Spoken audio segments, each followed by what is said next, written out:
Hello, welcome!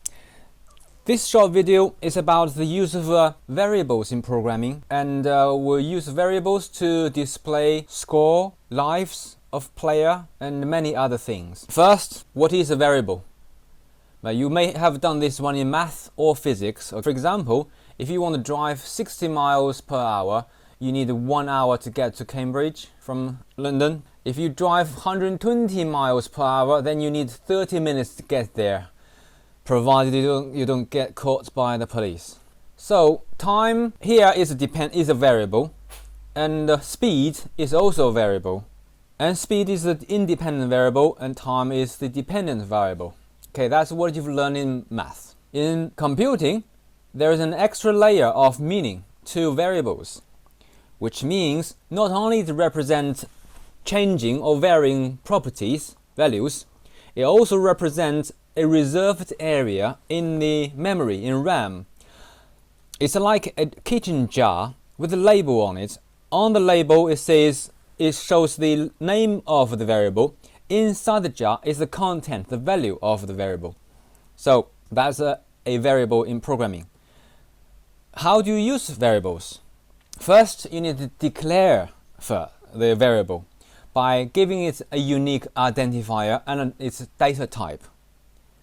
And then you can assign a value to store.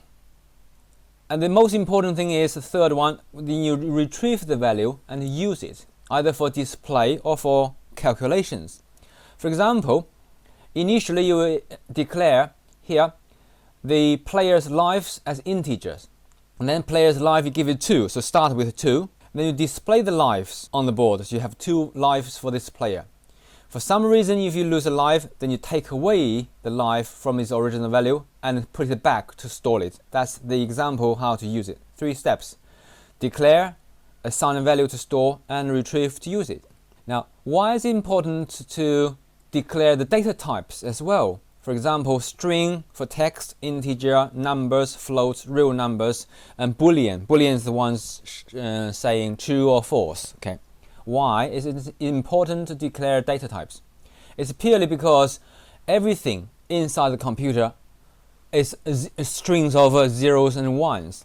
And numbers are zeros and ones, strings, even images, sounds, they're all zeros and ones. So for the computer to know what kind of data it's dealing with, so that it can do the correct calculations, processing, then you need to know the data type.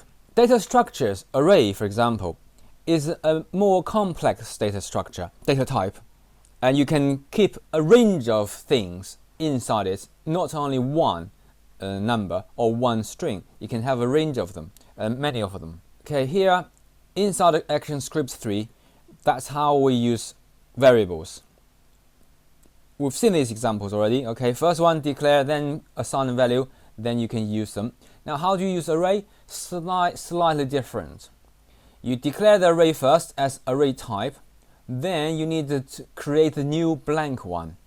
With the blank one, you can push into values.